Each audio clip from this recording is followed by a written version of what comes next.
Because of the following special program, Sunday with Jack Benny, Ted Mack and the original Amateur Hour, the 20th Century, and Mr. Ed will not be seen today, but will return next week at their regular times on most of these stations.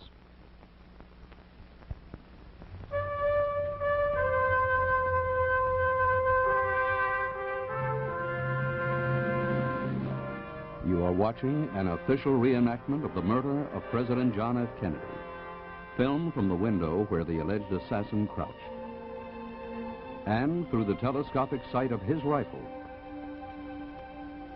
This is a CBS News Extra. November 22nd and the Warren Report. Here is CBS News correspondent Walter Cronkite. November 22nd, President John Fitzgerald Kennedy was shot to death in full view of hundreds of spectators watching him in a Dallas, Texas motorcade. 48 hours later, the man Dallas police said shot the president, Lee Harvey Oswald, was himself killed by Jack Ruby in full view of millions of Americans watching television. This bizarre sequence of double killings raised great questions. Who actually fired the shots that killed Kennedy? Why did Ruby shoot Oswald? Was there a conspiracy? Were right-wingers involved? Was it a Russian plot, a Cuban plot? The new president, Lyndon Johnson, ordered these questions answered. He appointed a commission of 7 prominent Americans to investigate the whole affair. He literally drafted Supreme Court Justice Earl Warren as chairman. This committee labored 10 months, took testimony from hundreds of witnesses, then brought forth a document close to 1,000 pages. The report is signed by Earl Warren, Chief Justice of the United States, Richard B. Russell, Senator from Georgia, John Sherman Cooper, Senator from Kentucky, Hale Boggs, Representative from Louisiana, Gerald R. Ford, Representative from Michigan, Allen W. Dulles, ex-head of the CIA, John J. McCloy, diplomat and presidential advisor. President Johnson received that report on Thursday. He specified that it be made public today. At 6:30 p.m. Eastern Daylight Saving 30, CBS News will reveal the substance of that report. During this 2-hour broadcast, there will be no commercial announcements. Months ago, long before the commission finished its work, CBS News set out to interview the key witnesses who appeared before the commission. Those officially involved in the Warren Commission's investigations, the FBI men, the Secret Service agents, in all propriety, declined to talk before our cameras. But the dozens of ordinary men and women whose lives had become deeply involved with the story of the president's death told us basically the same stories that they told the Warren Commission. Among these witnesses, the wife, the mother, the best friend, the boarding house keeper, the police chief, the boss, the fellow workers, the girls who took a picture, the governor, the rifle range manager, the bus driver, the cab driver, the woman who saw policeman Tippett shot, the clerk who spotted a suspect, the officer who captured Lee Harvey Oswald. The assassination of President Kennedy was, inevitably, a mystery story on a grand scale. On the scene, covering the events of those dark days, was CBS News correspondent Dan Rather. During the last 5 months, CBS News has been filming interviews with people involved in the Kennedy and Oswald murder stories. All of these people were principal witnesses for the Warren Commission. The CBS News interviews were conducted by Eddie Barker, news director for CBS affiliate KRLD-TV in Dallas. He, too, was an on-the-scene reporter for radio and television during those days. The story is essentially that of 2 men whose paths came a fatal 270 feet apart on a Friday afternoon last November. One man was President Kennedy, halfway through a triumphant tour of Texas. He had decided on the trip against the advice of some Texas friends who thought he might not get a warm welcome. But the Texas trip had gone well. There had been wildly enthusiastic crowds in San Antonio, Houston, and Fort Worth, and even in Dallas, where political feeling ran strongly against Mr. Kennedy, the magic of his name and the prestige of his office brought out a huge, warm crowd. Among that crowd was a man named Oswald, a man who all his life had stood a little apart from society. He had served in the Marines, then suddenly gone to Russia, defected, then changed his mind. With financial assistance from the American Embassy, he returned 32 months later with a Russian wife, Marina. He had trouble getting a job and got involved in a pro-Castro movement in New Orleans. Last November, Oswald was working in Dallas, in a building beneath which the presidential motorcade was to pass. What was Oswald's background? Few people really knew. Among those called for Warren Commission testimony on the subject were Oswald's wife, his mother, and Mrs. Ruth Paine, in whose home Marina Oswald and her children stayed. First with Eddie Barker, the mother, Marguerite Oswald. He was a happy-go-lucky youngster, actually. He had a dog. He had a bicycle. He belonged to the Y. He used to go to the Y and go swimming. I know many a time while at work he'd come in to see me from the Y, wringing wet, and it'd be in the winter time. And I'd tell him he was going to catch cold because his hair was still wet, like all boys. He wouldn't dry himself thoroughly.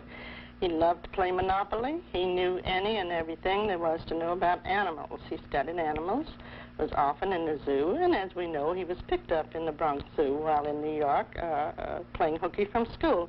And I consider that normal also, playing hooky from school. Many, many boys do this. We know, and it's sad and unfortunate, that Lee was deprived of his father, and he was born 2 months after his father had expired.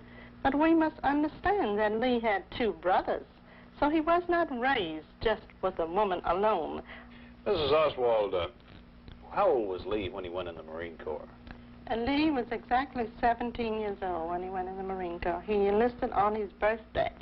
Mrs. Oswald, why do you think your son went to Russia? I think my son was sent to Russia. You see, Lee knew Russian fluently, read and write. He filed an application for Albert Schweitzer School, and on the application, I have an original application, it stated that I speak and write Russian. Where did he learn this? This is what I was going to tell you. He learned this while in the Marines, because Lee was in the Marines and only out 3 days when he went to Russia. So Lee had to learn this while in the Marines. What did you think about your son marrying a Russian girl? Well, to me, a Russian girl, any foreign girl, a Negro, or just any human being live and breathe just like I do. And so it made no difference to me that he married a Russian girl. I believe that Lee was told to marry the Russian girl. He probably loved her and was going with her because he knew her 6 weeks when he married her. But I think that he had orders from the State Department to marry the Russian girl. Mrs. Oswald, do you feel that your son was an agent of the CIA? Yes, it's not that I feel that he was an agent of the CIA. It's because I have so much correspondence with the State Department, plus the letters that Lee wrote to me from Russia, that indicates that he was an agent of our government, definitely. Did he ever intimate to you in any way that he was an agent of the government? No, and there again, this is Lee's disposition. He wouldn't tell a mother that he was working for the government. Possibly he might think that I might give the secret away. I'm under the impression that when you are a CIA or any undercover agent, then naturally you're a little secret about it, and the boy wouldn't tell me that. Mrs. Oswald's opinions about her son and his career are the same she says she expressed to the Warren Commission. The 2 most important questions she raises are, what was Oswald doing in Russia? And was he at any time an agent of the United States or the Soviet government? There are other interesting and vital questions involved in this matter of Oswald's relations with our government. In order to leave Russia, he borrowed $435 from the State Department. In order to get a new passport, he needed to repay it. He repaid it in full while working sporadically at $1.50 an hour, barely enough to support his family. And in June of last year, Oswald applied for a passport to various countries of Europe, including Russia. He received that passport in just 1 day. With his record, how did he get one so fast? We'll have the Warren Commission's answers when the report is made public in an hour and a quarter. Now for more testimony from witnesses who appeared before the Commission and were interviewed later by CBS News. Here again is Dan Rather. Lee Harvey Oswald lived last November in a Dallas boarding house under an assumed name. His family lived in a Dallas suburb in the home of their best friend, Mrs. Ruth Paine. What did she think of the Oswalds? In the spring, I felt that he didn't care, that all I knew really about him was that he wanted her to be sent back to the Soviet Union, and she didn't want to go. And it was knowing this, really, that led to my first inviting her to stay with me, feeling that it was somehow inhospitable not to offer her an alternative when she didn't want to go back. And I thought very ill of him that he was wanting to send her back. As you look back on your knowing Lee Harvey Oswald, did he ever appear to be irrational in any way? How would you describe him in that sense? I would say he never appeared to be irrational, no. I thought of him as an unhappy person, a person dissatisfied with the life he was leading and with the society he was in. I think he had been just as dissatisfied in Russia as he was here. As I understand it, the rifle that he used in the assassination of the president was stored in your garage. Is this correct? Well, from what's happened since, I judged so. I didn't know that he had a gun. I would have not wanted him to keep it here if I had known. The rifle, which Oswald carries so proudly in this photograph, was Italian war surplus, bought by Oswald under an assumed name from a mail-order house. The rifle and the scope sight cost him $19.95.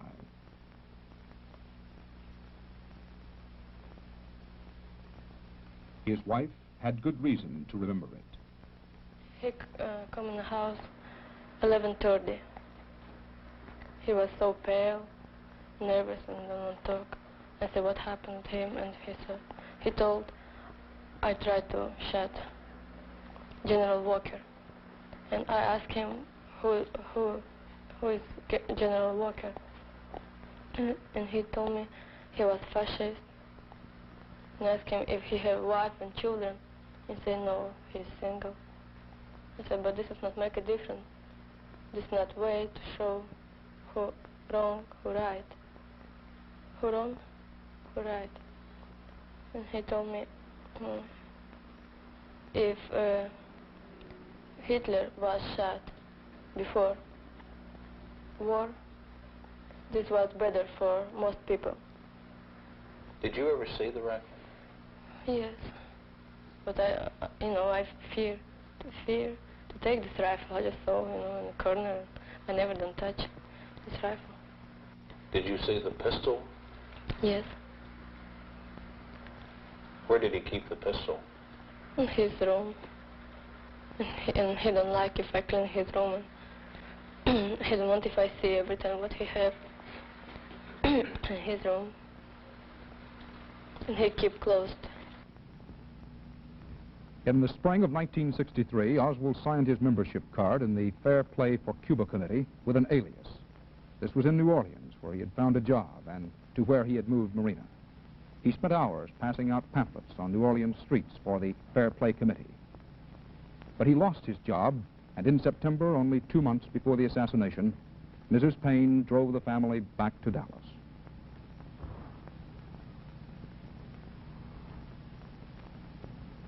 I thought of him as a dissenter, a pamphlet passer, a person not contented with society as it was, nor with himself, nor nor the credit he was getting for being the sort of person he was. I think he felt he wasn't noticed or given sufficient credit. His wife complained of him as having an overblown opinion of himself, and I think he did. He was not a particularly capable person, and he certainly had very little training, so that he was not able to get jobs that interested him. He was lucky indeed to get any job. He argued some with his wife. I never saw him violent with her. He was here a guest and recognized that fact, polite to me at all times. And I could see that he cared about Marina a great deal. I really felt that she was his only human contact of real value to him. He was by himself a great deal. He didn't try to make friends, but he valued his closeness with Marina and knew that she was a good wife for him. During the last weeks of his life, Oswald lived in this rooming house, a few miles from downtown Dallas. The housekeeper, Mrs. Roberts, recalled her lodger well. Tell me about the first time you ever saw O.H. Lee. Well, he came in the afternoon around between 3 and 4 o'clock. I wanted to rent a room. I had one little small room, this little $8 room. And he taken it and registered as O.H. Lee. What did he say when he came in? Wanted to see the room that I had for rent. And I showed him the only one that was for rent. Mm-hmm. And he taken it. So he wanted to be closer to his work. But he didn't have the job then at that Texas bookstore. He got it that day and went to work the next morning. Did he pay his rent on time? Oh, yes, all except but 1 week in, and that was when on Armistice Day. And he come back in and says, well, I had a long weekend, which is on Tuesday, and paid his rent. He always paid on Monday afternoon when he come in. What did you talk to him about when he paid the rent? Well, I'd just take it, and I'd say thank you, and he'd turn and walk off and never say nothing. Now, you didn't get a good grunt out of him. Those stories raise some more questions with which the Warren Commission report will deal. Did he own the rifle and pistol used in the double murders? Did he actually try to kill retired General Edwin Walker? Oswald got a job in the Texas School Book Depository on the corner of Elm and Houston Streets. There have been published reports supposing that he may have been planted in that building by conspirators who wanted him there where he could fire at the president or to get others in positions to do so. But these witnesses before the Warren Commission told another version of how and why Oswald was employed. Mrs. Paine, who knew Oswald needed a job. Mrs. Linnie Mae Randall, who knew where he might get one from Roy S. Truly at the Texas School Book Depository. Mrs. Paine, did you help him obtain the job that he had at the Texas School Book Depository? Well, it came about through a coincidence. I was having coffee with a neighbor. Marina was there also. Lee had spent a week unsuccessfully looking for a job in Dallas. And this was a Monday. And my neighbor and I and Marina were all talking about this difficulty, how hard it was for him, since he, for one thing, was not able to drive, couldn't get to a good many jobs that might be available. And a third neighbor who was there suggested that there might be an opening at the School Book Depository. I did not know there was a job open there, but since my brother had got work there, I thought there might be another opening there. When Lee called at the house that evening, Monday evening, I told him about this possibility, and he applied the next day and was accepted. So he came down and filled out an application. I interviewed him. He seemed to be well-mannered, quiet, and intelligent young fella. He stated to me and also put on his application that he had been serving in the Marines and had an honorable discharge. He was in good physical shape, had been in no trouble, and needed the job, needed to go to work to support his family. So I told him that after talking with him that we had some temporary work, that I would try him on it if he cared to go to work in the warehouse. The question basic in those interviews is, how did Oswald come to be in a position where he could shoot the president? Of course, that question is bound up with the much larger one concerning a possible conspiracy by others to have Oswald, or to help him, perform the deed. The Warren Report will answer. Lee Harvey Oswald was known to the FBI in Dallas. An FBI agent, James Hosty, had visited Marina just a few weeks before the assassination. According to one explanation published after the shooting, that check by the FBI was considered a routine one, not connected with the approaching trip of the president, but was information about Oswald passed on by the FBI to the Secret Service. Only the Warren Commission report can answer that. Was FBI information on Oswald given to Dallas police? Eddie Barker asked Police Chief Jesse Curry. Had the Dallas Police Department ever heard of Lee Harvey Oswald prior to November 22nd? No, sir, we did not have any information on this man in our criminal intelligence file, and that's normally where it would have been, in our subversive file, as we refer to it. And Captain Pat Gunaway, Dallas Police Intelligence Officer. First time I heard the name Lee Harvey Oswald was on the afternoon of the 22nd of November, 1963. A most obvious question, why weren't the Dallas police warned about Oswald? And did the FBI and Secret Service exchange information about Oswald? The Warren Report must answer these questions and go on to the larger subject of the whole process of protecting the president during his Texas trip and other trips, including the rules and the roles of local police, the Secret Service, which has always had the primary duty of guarding presidents, and the FBI.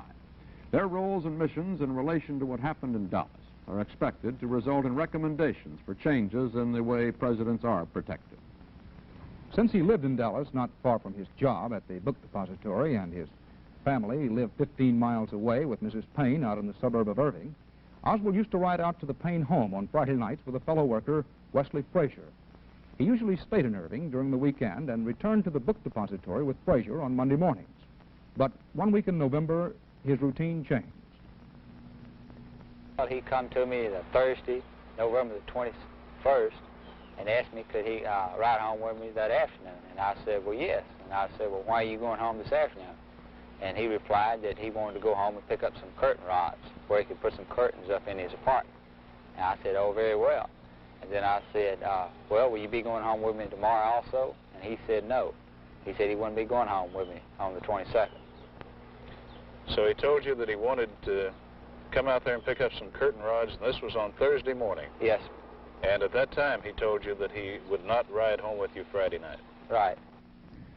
Why did Oswald want to go to Irving Thursday? What was in the parcel he carried? On the evening of November 21st, President Kennedy arrived at the Texas Hotel in Fort Worth, where he was to spend the night before continuing on to Dallas and Austin the next morning. And Lee Oswald was with his wife and children in Irving. The next day was November 22nd. Few Americans would ever forget where they were and what they were doing that day.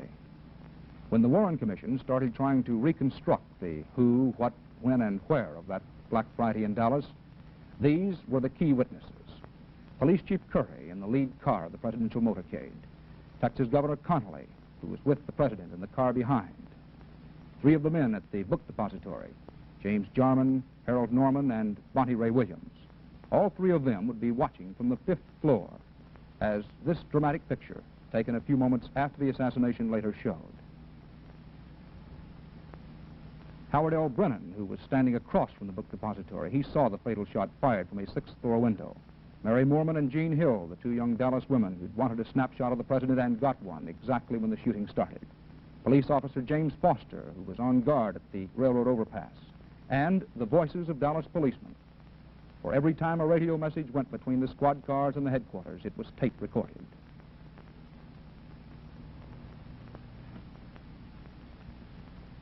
Lee Harvey Oswald was driven from suburban Irving to downtown Dallas the morning of November 22nd by his co-worker Wesley Frazier. They talked about the rain and they talked about babies. Oswald had a package of what he said were curtain rods. As Oswald and Frazier drove and talked, President Kennedy was talking at a breakfast in Fort Worth. I said that, introduced myself in Paris by saying that I was the man who had accompanied Mrs. Kennedy to Paris. I'm getting somewhat that same sensation as I travel around Texas.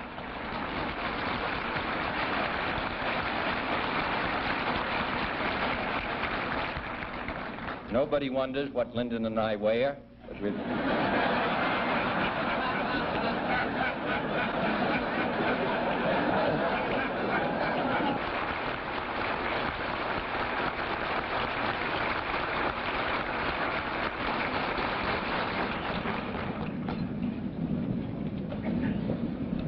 Mr. President, we know that you don't wear a hat. We couldn't let you leave Fort Worth without providing you with some protection against the rain.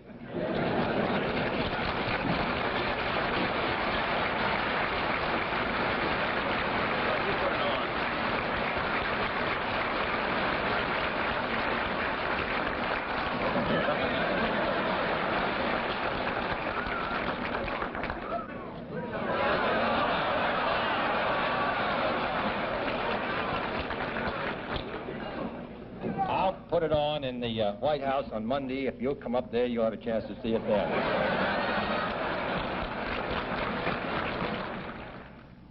Outside, the sun was about to break through the drizzle. From Fort Worth, the Kennedys flew to Dallas. With them was Governor Connally. The story he told the Warren Commission, he repeated to Eddie Barker. How about the plane trip over from Fort Worth to Dallas? Were you with the president during Yes, I was with the president from the time he arrived in San Antonio on the 21st. Traveled in the car with him at all times, and Miss Connally and I did. And we flew over from Fort Worth with him. And he was jubilant about the reception he'd had. You see, at Fort Worth, this was the third stop we'd made. And we were all eagerly awaiting the arrival in Dallas. Of course, we didn't talk about much, as you well know, because it's not a very long flight in the 707 from Fort Worth to Dallas. Almost half of the presidents in this century have been targets for would-be assassins. But to President Kennedy, this was a risk that had to be taken, and arriving in Dallas, he took it. He loved to mingle in crowds. It seemed to give him new spirit and sustenance. And he thought a president should see and be seen by the people. He did not want risk to force him into a closed, protected automobile, and since the rain had stopped, there was no other reason for using one. So, in an open convertible, the Kennedys sat on the back seat, the Connollys on the middle or jump seat, and the motorcade started. We received as warm, as enthusiastic, as spontaneous a reception as we did in any city in the state. And it was really wonderful, to the point where just as we turned down by the courthouse, Nellie turned around and said to the president, she was so impressed by the warmth of the reception, she turned around and said to the president, "But you can't say that Dallas doesn't love you too." And he said, "No, I think that's apparent," and or words to that effect. Everything's in good shape out here at Market Hall. Traffic's moving well. Crowd is not any crowd on the side of the street. Good crowd along the edges of the barricades.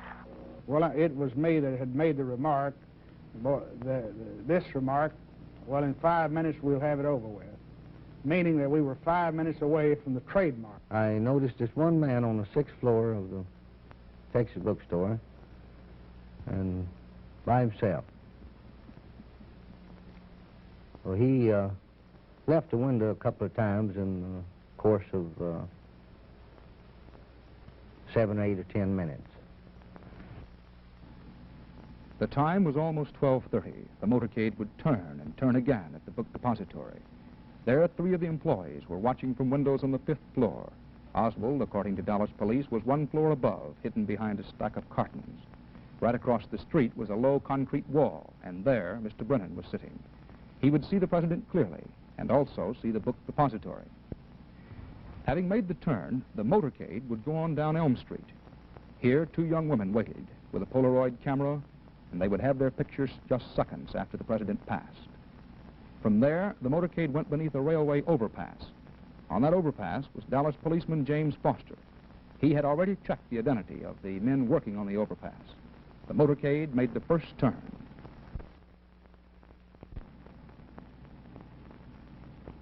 I figured that the president was getting close, and it wouldn't be too long before I'd get to see the president.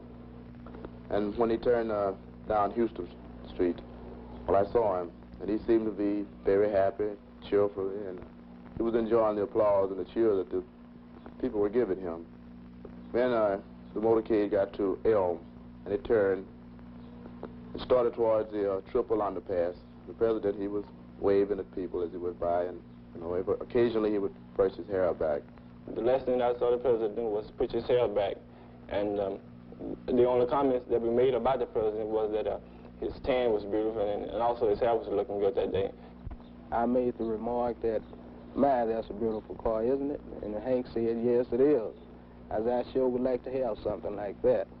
And just about that time, we heard the sirens, and everything began to pick up, and everyone was so excited. And as they came down, the motorcade came down the slope, we all got caught up in the thrill of we're going to see a president. And I stepped out into the street, so I took the camera and aimed it, focused it, and stood there and looked through it for quite a few seconds because I wanted to be sure that they were looking at me. And as I followed it for so many seconds, and then I did take the picture. Just as the shutter snapped, there was a shot. And this is what Mrs. Moorman found in her Polaroid camera. I heard the shot, and I say shot because I immediately thought it was a shot. I immediately thought it was a rifle shot. I've hunted a great deal in my life. I fired a rifle many times, and I thought it was a rifle shot. Why, I don't know, but I immediately thought of an assassination attempt. It's the only thing that crossed my mind. Fear just swept through me, and I immediately thought of him, of course. I was sitting on the jump seat in the 7-passenger car immediately in front of him. And I turned thinking that the shot had come from back over my right shoulder. And I turned to look in that direction, I think motivated by two things. First, to see if I could see where the shot came from, see if I could see anything unusual. But equally or more important to me at that moment in my thought processes was a desire to see him, see if anything had happened, see if he was all right. So I turned, and I obviously saw nothing but a tremendous crowd of people from where we had just come. And I saw nothing unusual, nothing out of the way, except people also had startled looks on their faces. They were turning, they were looking, and I didn't catch him in the corner of my eye. So I was in the process of turning to my left, to look back over my left shoulder, to see if I could see him in the back seat. And that's when I felt the impact of the bullet that hit me. There was no great pain associated with the bullet that hit me, notwithstanding it went in my back shoulder and came out my chest right here. I felt as if someone had just hit me in the back, a sharp blow with a doubled-up fist. It was an impact rather than any sort of a searing pain. It more or less knocked me over at least enough to where I looked down, and of course I was covered with blood, and frankly thought that I had been fatally hit. I said, as I recall, my God, they're going to kill us all. So there was no thought in my mind really but what this was, an assassination attempt. I did not hear the second shot, the one that hit me. I understand there's some question in the minds of the experts about whether or not we could both have been hit with the same bullet, and that was the first bullet. I just don't happen to believe that. I don't believe it, and I will believe it. Because, again, I heard the first shot. I recognized it for what I thought it was. I had time to turn, to try to see what had happened. I was in the process of turning again before I felt the impact of a bullet. Now, obviously, if the bullet that hit me before I could hear it. I was never conscious of the sound of the second bullet at all. I never heard the second bullet. After I said, my God, they're going to kill us all, I, of course, didn't know that they'd actually hit the president because I had not seen him. He had not said a word. We had a second shot, and that's when I recognized, saw the people start falling on the ground. So we said, well, someone shooting at the president. And then, at first we didn't believe it because it just seemed so untrue, you know. And then the other fellow, Harold Norman, said, yes, I believe he's been shot at. And I think everybody then knew that this was not firecrackers or torpedoes up in the railroad yards, but that it was shots. Then I whirled around and fell on the ground, and I told my friend, I said, gee, those are shots. They're shooting. Get down. And some people were falling to the ground and pushing their children and covering them. But before the third shot was fired, I told the guys that I, believe the shot came from the building above us. And eventually, I guess they agreed with me because one of the guys said, I believe you're right. And I said, I know I'm right because I could hear something sound as though the hulls were hitting the floor, and I could hear the projection of the rifle. It was clicking like that, Then after that, I noticed Bonnie Ray had some debris in his head. James Jarman said that I had this cement in my head, and that he saw it there, So therefore, that was caused by some kind of loud sound or something that shook the old building to make this fall down to my head. And therefore, we decided it really came from the 6th floor because the only floor above us was the 6th floor. About this time, I looked back in the rearview mirror, and I could see that there was some commotion in the president's car. And about that time, I could see that it was speeding up also. And about that time, Nellie pulled me down into, I had turned again in reaction to this bullet and had turned facing my right. She pulled me over into her lap and put her head down on top of mine and just kept talking to me and saying, "You're going to be all right, you're going to be all right." I was conscious the whole time. I never lost consciousness, and I was lying there and heard the 3rd shot. Now, it takes a long time to tell this, Eddie, but this all happened, as you well know, in a matter of seconds. I heard the 3rd shot very distinctly. I heard it hit. I assumed that it hit the president. It obviously did. I looked directly across and up. Possibility at a 45-degree angle. And this man, same man I had saw prior to the president's arrival, was in the window and taking aim for his last shot. After he fired the last or the 3rd shot, he didn't seem to be in a great rush, hurry. He seemed to pause for a moment to see if for sure he accomplished his purpose, and he brought the gun back to rest in upright position as though he was satisfied. His arm flew up, and his hair kind of jumped, and it appeared that the president's head just exploded.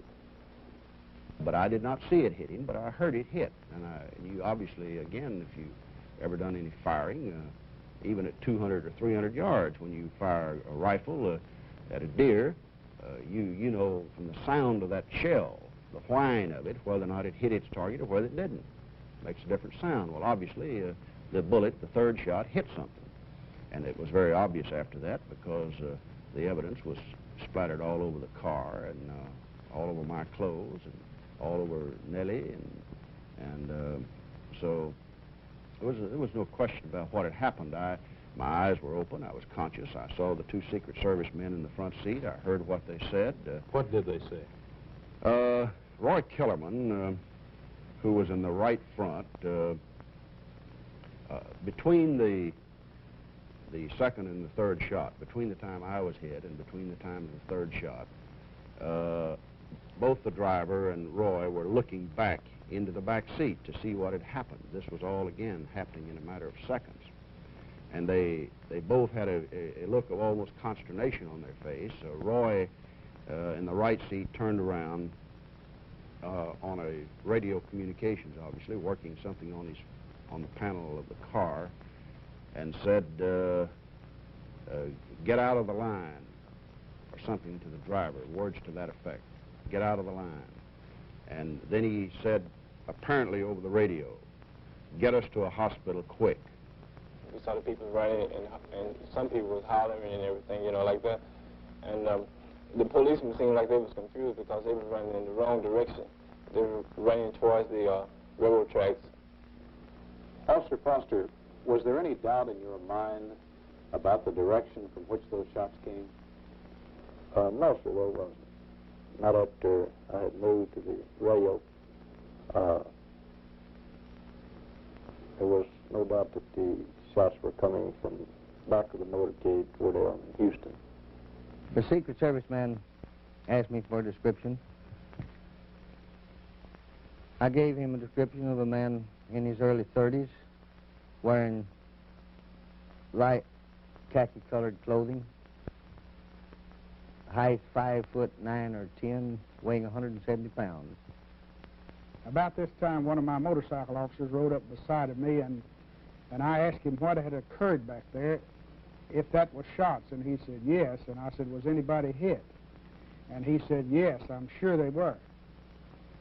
And so I got on the radio and told my dispatcher to notify Parkland Hospital that we were en route code 3 to stand by for an emergency.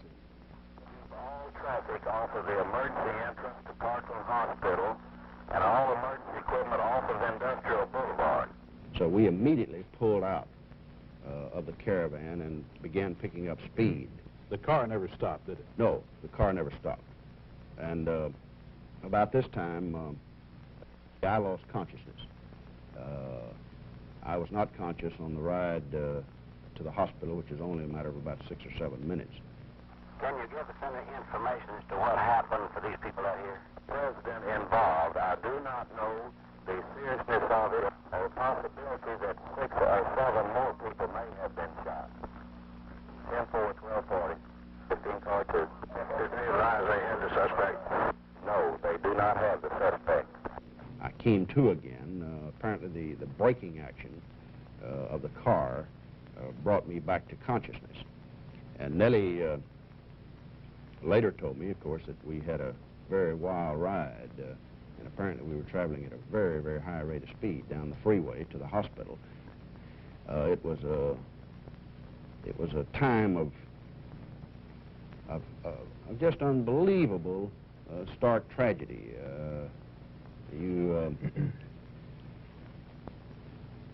So many things go through your mind at that moment that I think it's probably impossible to relate at any future time, all the things that you thought.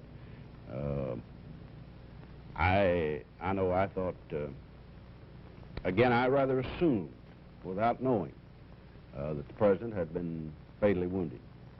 And I rather assumed that I had been. And so constantly there was going through my mind thoughts of Nellie, of the children, of what you'd done.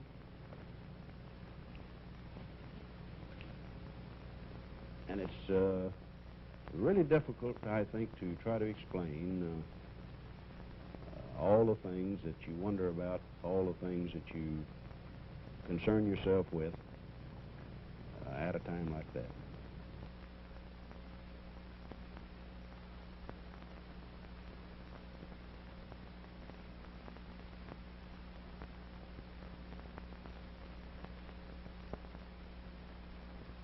I lit some candles, and Marina asked me if that was a way of praying, and I said that it was. Although even then I felt that he was mortally wounded. And then we heard that he was dead. And Marina said to me, what a terrible thing this is for Jacqueline Kennedy and for the children. Now they will have to grow up without a father. Because I think about Jackie and about her children. No. So what? This damn time, I don't know if pretty soon I'll be, looks like a widow with children. When this happened, and I think about her, looks like this happened with me. Maybe, my intuition told me that I feel it looks like this happened with me. Mothers there just with children, no father. Do you understand what I mean? Yes, you're saying that when you saw this, you thought you put herself. Yes, in her position. Yes, yourself in her place. Did you ever have a thought at this time that maybe Lee had killed the president? Ruth Paine told me somebody from Lee work in the school book depository shot president, and my heart go down because I think just one thing, maybe this was Lee. And I go in the garage, I know this rifle was over there, and I saw this blanket, and I thought, oh, that's good, this is not Lee. But Marina Oswald was wrong. The blanket in which Lee kept his rifle was indeed there in the garage, but the rifle was not. It took a bit under 6 seconds to assassinate the President of the United States. It took the Warren Commission 10 months to measure out those seconds bit by bit. Much of their work centered on the question, was it really Oswald who fired the rifle? Even if Oswald owned the rifle, even if he went home to get it Thursday night, did he fire the weapon at the president? There are other questions about the shooting. Exactly how many shots were there? And did they all come from the school book building? The police say the rifle was in a sixth-floor window, a window behind the president. Yet some witnesses believe they heard shots from in front of him. There was what appeared to be a bullet nick in the windshield of the limousine. And Parkland Hospital doctors were quoted as saying they thought at least one bullet entered Mr. Kennedy's neck from the front. Studiously, scientifically, the Warren Commission tried to answer these questions, tried to sift fact from rumor and theory. This is a film made for the Commission in December, a reconstruction of the crime at the scene of the crime. In this film, and for the film, investigators sat in a car exactly where the president and the governor sat. The car was driven over the exact route at the same speed. And in the window where Lee Oswald is said to have waited, a cameraman waited with Oswald's gun sight. For a moment, a tree is in the way.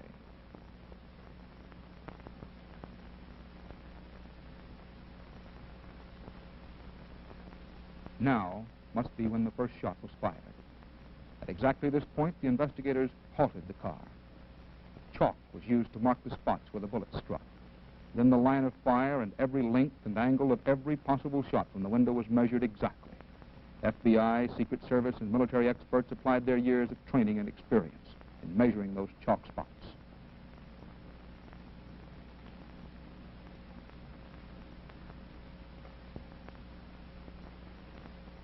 Again and again, the bullet angles were measured. The chalk spots were redone. But Chief Justice Earl Warren went to Dallas himself in June, went to the window, and Warren personally looked through the rifle sight.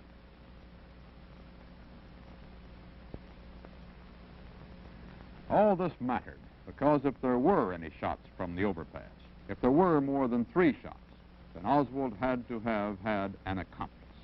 So some big questions which the Warren Report will answer in the coming hour. Where did the bullets come from? How many were there? These questions of direction and number of bullets which struck President Kennedy and Governor Connally are matched in importance by the whole matter of speed in firing. Could Oswald fire a bolt-action rifle fast enough to hit moving targets in a few seconds? Could anyone operate such a rifle with such deadly accuracy in so short a time? These matters have been widely discussed the world over for 10 months. The Warren Commission had the benefit of the best ballistics experts in this country. We'll have their conclusions a little later. The experts can check and measure, but Eddie Barker talked to 2 men who told the Commission they actually saw Oswald with a rifle in his hands. They are Malcolm Price, supervisor of a sports rifle range outside of Dallas, and Garland Slack, who practiced there. Now, Mr. Price is examining another Italian Carcano rifle, the same make and model as Oswald's. CBS News had this rifle brought out to the rifle range.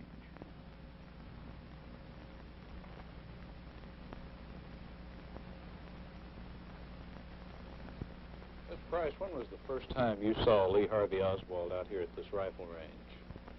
It was the first day that we were open here, and he came in just about closing time, just about dusky dark, and requested that he be allowed to fire his rifle, and also he was looking for someone to set the telescope for him.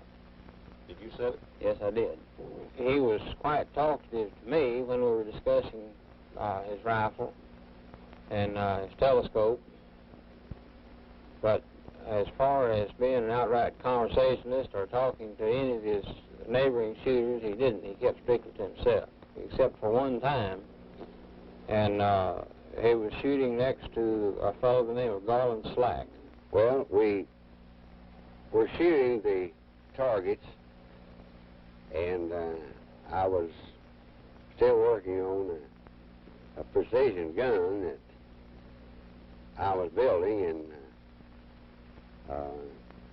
someone else kept shooting my target. Before I ever got to put a bullet in, I'd noticed with the spotting scope that there'd be one or two holes. And that happened not only one time, but about 3 times. So I went to Floyd and told him I'm paying 2 bits for targets and putting them up, somebody shooting a hole in them before. So we got to looking, and it was this spot that turned out to be Oswald. Well, what did you say to Oswald? Well, I just kidded him like I would anyone else. You don't just make a man mad to stand there with a high-powered rifle. You kind of got to approach him easy. And I suppose if I was knowing the kind of a guy he was, I probably wouldn't have said anything. But I made a remark, he's not getting any prize or not going to win a turkey by rapid fire and shooting someone else's target. What did he say to you? And he never said anything to me. In other words, he didn't say he was sorry. He just went on doing what he was doing. So, now, you say that he was shooting rapid fire. How rapid fire was he shooting? Well, for instance, he was shooting six times, say, in 7 or 8 or 9 seconds. This could be fired quite rapidly. It's very possible to fire the gun at a fairly rapid pace.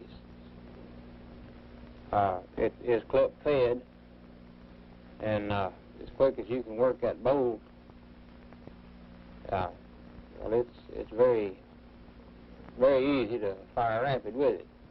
It takes a little practice, though. You have to be good as a snapshot to bolt your rifle and then aim it.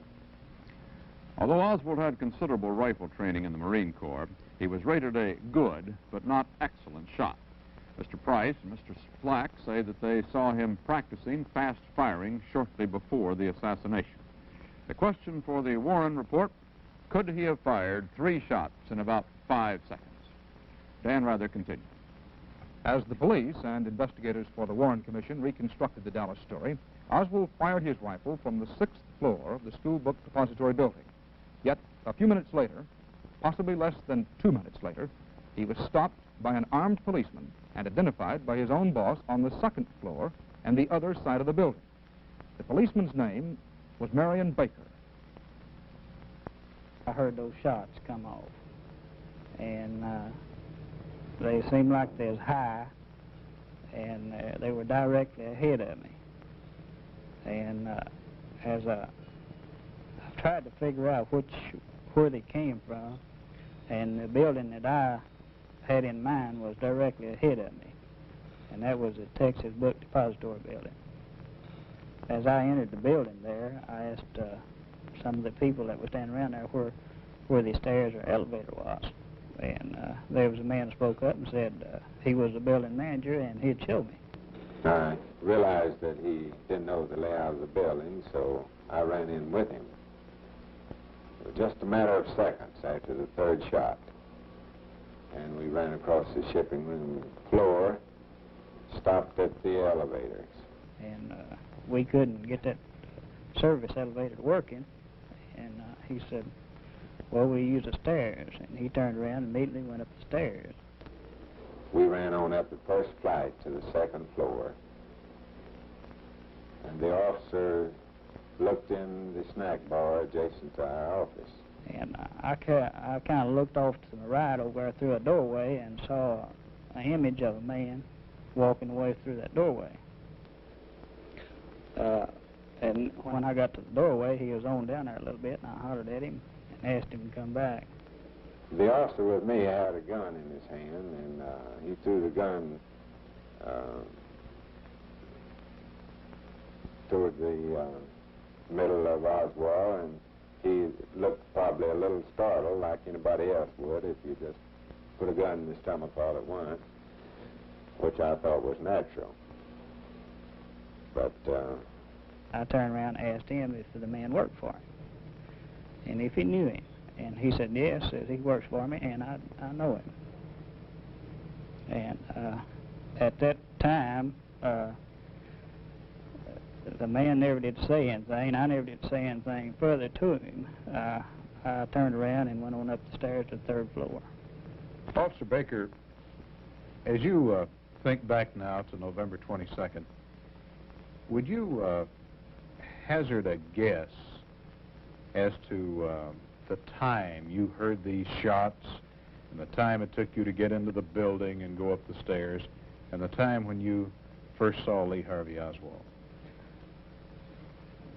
I believe, excuse me, from the time that I heard those shots and time I ran into that building, entered the lobby, and made it up to the second floor, it was approximately a minute and a half to 2 minutes.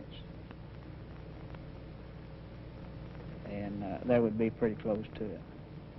In your testimony before the Warren Commission, was this reenacted, this timing? Yes, sir, it was. Would you tell me how you did it? Well, we went back to the same day that we figured what I did that particular day, and we tried to get to the spot where I thought I first heard the shots. And from there, we took it and we did everything. We reenacted the whole situation there, the entrance into the building, and the talk we had between the building manager and myself, and then we went on back through the building and we tried to get the service elevator down, and we then went on up the stairs, and that I believe somewhere around a minute and a half was our timing on it. As you recall it, does that seem like a reasonable length of time for him to have been able to do those things? He could have done it if he'd have been awful fast or if he'd pre-planned it right away. But the ceilings are low on each floor, and the stairways do not have too many steps on them. In possibly less than 2 minutes, could Oswald have left the window, hidden the rifle, crossed the room, and gone down 4 flights of stairs? Could anyone do that? The Warren Commission considered this one of the more important questions it had to answer. Investigators came to the school book building with stopwatches and critical eyes. Patrolman Baker, as he has said, reenacted his movements for them, and those movements were timed again and again. 0 seconds. The shooting begins. The stopwatch starts. The Secret Service agent gets up and starts across the room. He moves quickly along the rows of school books. He has to go all the way to the opposite corner of the building. When he gets to the opposite corner of the building, he hides the rifle where Dallas police say they found it.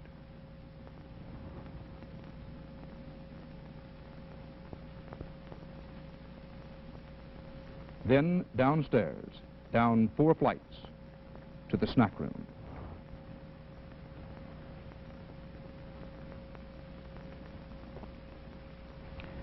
Remember, this is where the assassin had been at this window. He would have had to rise, to go across this, the 6th floor, to hide the rifle in those boxes in the far corner, and then to go downstairs. Down 4 flights of stairs to where the lunchroom was. A minute 30, 2 minutes, all the difference between innocence and guilt, between a case closed and an unknown assassin still at large. Not only police and government agents traced that route. Chief Justice Warren and some other commission members did it for themselves. Their printed report will reveal their conclusions on this all-important point. The final Warren Commission report has been printed. Newsmen have had their copies all weekend, and a half hour from now, the findings will be released to the public. We will report them to you at that time. Meanwhile, CBS News will continue with the stories of key witnesses who testified before the Warren Commission, including the cab driver who took Oswald home, the woman who saw Officer Tippett's murder, and the officer who captured Oswald. But first, station identification. In the last hour, CBS News has brought you the story of the Kennedy assassination as told by witnesses who appeared before the Warren Commission. The official stories are detailed in the printed commission report, which will be released in a half hour from now. The stories these witnesses have told CBS News are, in essence, the same as those they told the commission. Through witnesses interviewed by Eddie Barker, we have followed President Kennedy from the corner of Elm and Houston Streets in Dallas to the announcement of his death at Parkland Hospital. Now we are about to follow another man from that same Dallas corner to that same hospital and his death. His name, Lee Harvey Oswald. Dan Rather reports. This is the way police reconstruct Oswald's movements after he was found in the lunchroom of the book depository building, after building manager Truly and policeman Baker had left him and ran up the stairs. Oswald walked past the company's main office on the second floor, the same floor on which he had just been questioned. He walked across to a larger stairway leading down and took those stairs outside to Elm Street. Now began the chase. The people involved were Cecil McWaters. He was a bus driver, and at this moment was going west on Elm. William Whaley, a taxi driver. He was waiting for a pickup at the Greyhound station. A waitress, Miss Helen Markham. When she entered Oswald's life, she was on her way to work. And Ted Calloway, who was a used car dealer. The time was about 12:32 or slightly later. The Warren Commission will establish the exact time. Police had not yet sealed off the book depository building. There had not yet been time, considering the confusion and lack of knowledge about where the shots came from. Oswald was able to walk out by simply walking out. He started up Elm Street along this route. At Field Street, he got on a bus. Can you give us any information as to what happened for these people out here? President involved. I do not know the seriousness of it. Officers are now surrounding and searching the building. Book depository store on the corner of Elm and Field, 1240. Where did this happen? At Field and Main, Stemmons, and the Triple Underpass. The traffic had come to a standstill, which is almost even with Griffin Street here.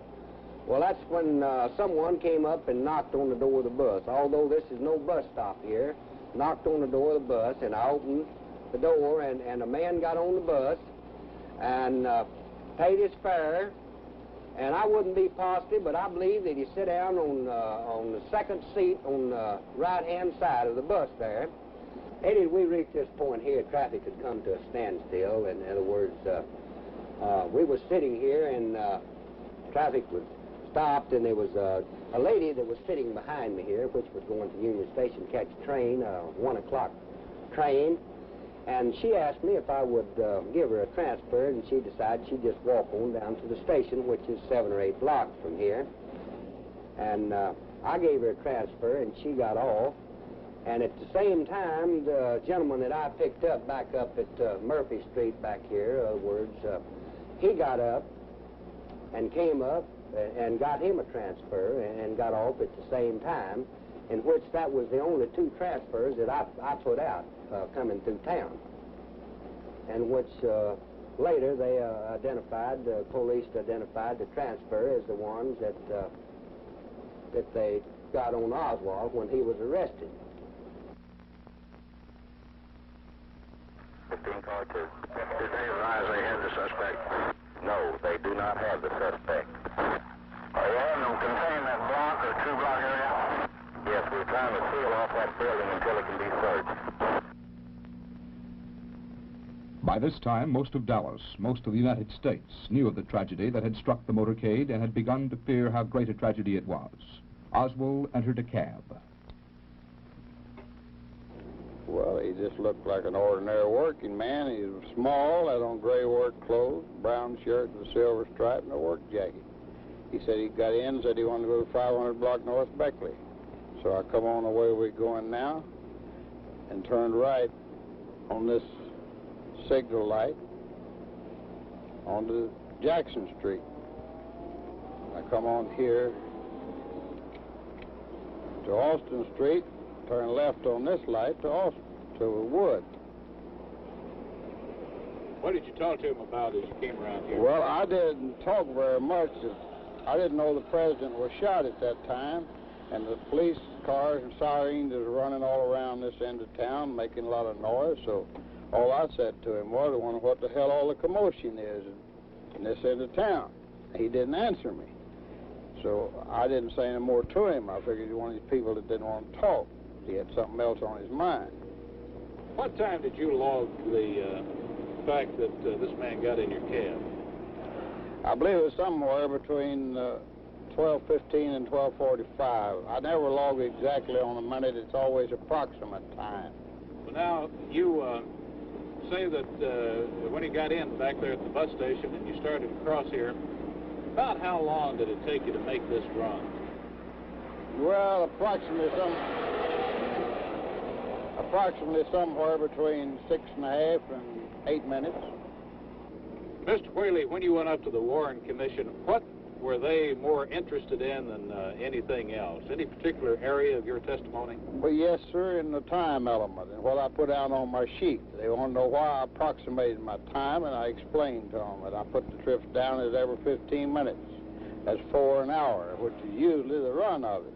You can't put them down exactly to the minute because you'd have to stop them in traffic or be writing while you're moving, and that's dangerous. So I just approximate mine. It runs on the 15 minutes. Now, he lived right here in this block. Right here in the same block, right here, 1018. Which, from the house right there? That house right there. But he didn't say anything about getting out. No, sir, and he wasn't looking at it as we passed. And about along right in here, he asked me, he said, he didn't ask me, he just said, this'll do fine right here. But the cars were parked like this, and I waited till I passed the last car and pulled over to the curb, which was the intersection of Neely and North Beckley. And did you tell him how much the fare was, or what? No, sir, I didn't. He just looked at the meter, and it's 95 cents. He handed me a dollar, opened the door and got out, walked around in front of the cab and across the street, and that's the last I saw him. I went on about my business. Oswald had gone about 4 blocks past his boarding house. Now he began walking back.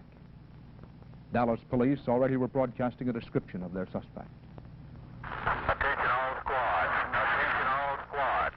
The suspect in the shooting at Elm in Houston is reported to be an unknown white male, approximately 30, slender build, height 5 feet, to be armed with what is thought to be a .30 caliber rifle. No further description at this time or information. 1245 KKB 36. Watching as the world turns, it comes on from 12:30 to 1. And they'd been on a few minutes, and they says a special bulletin. Here is a bulletin from CBS News. In Dallas, Texas, 3 shots were fired at President Kennedy's motorcade in downtown Dallas. The first reports say that President Kennedy has been seriously wounded by this shooting. Well, I was listening, had the television on, listening, trying to find out what happened to President Kennedy when he came in. It must have been after 1 o'clock, because he come in and, you know how television will blink on that way. Mm-hmm. I was trying to clear it up, and he come in, and he wasn't running, he was just in a fast walk. Well, now, when he came in that day, and you were trying to fix the television set, mm-hmm. Did you say anything to him about the president being shot or not? No, sir. I just said, are you sure in a hurry? And he didn't answer me and didn't say nothing. When he went out walking fast the same way, and I was still listening there about broadcasting about President Kennedy. Oswald left the boarding house and started walking southeast. Where exactly he was going, nobody knows. Well, all the information that we have received, ma'am, indicates that it did come from about the 5th or 4th floor of that building. Do you have any information as possible that the governor also was hit? Have information that the governor was hit, but we do not have any information as to extent of injury.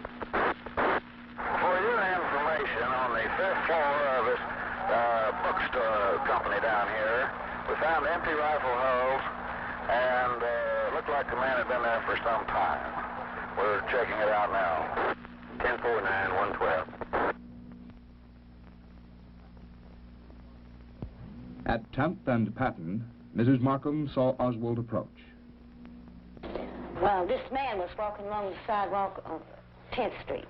This police car was driving very slow down 10th Street. What happened? Well, the man kept walking, just like I say, with his hands down in his head. I didn't pay him no mind, I didn't care. And this police car kept coming on, and finally he stopped, and the man stopped. And whether the policeman say, come over to the car, talk to him, I don't know, but he went. Was he on the driver's side or on the other side? On the other side. And did he stick his head in the window? Yes, sir. He folded his hands like this. He put them in through the window, up on the window, and he leaned over like this. What do you remember about this man? Was he a big man or a small man? Or what? No, he wasn't a very big man. He was short, kind of short, as far as I remember. Well, now, was he still standing there when Officer Tippett got out of the police car? Well, he got, got out of the window, put his hands back down to his side, and stepped back 2 steps. The policeman calmly opened the door. He calmly crawled out. And for me, I didn't pay no attention because I was, talk, friendly. And the policeman got to the front wheel on the driver's side, and this man shot him in the wink of your eyes. Just bang, bang, bang. And what did this man who had shot the officer, what did he do as soon as he had shot him? Did he move back, or did he run, or what?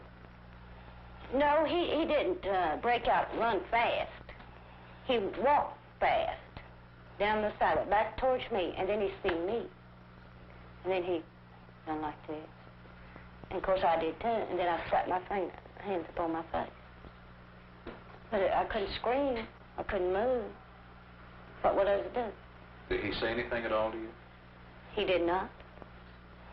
Just like I tell you, I closed my eyes and my hands right there, and then I stayed there a few minutes.